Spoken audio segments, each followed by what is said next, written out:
Hello friends, in this video I want to tell you something. When the brake pads and brake discs were out, this affects the fluid level in the barrel.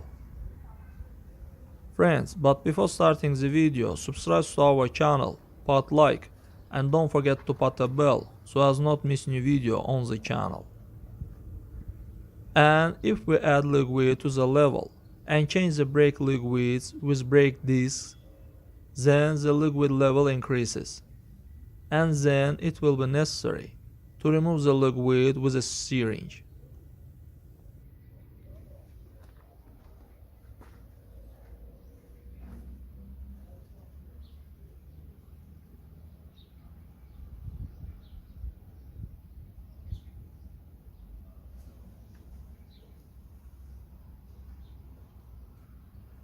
That's all guys, subscribe to our channel, put like, and don't forget to put a bell so as not miss new video on the channel.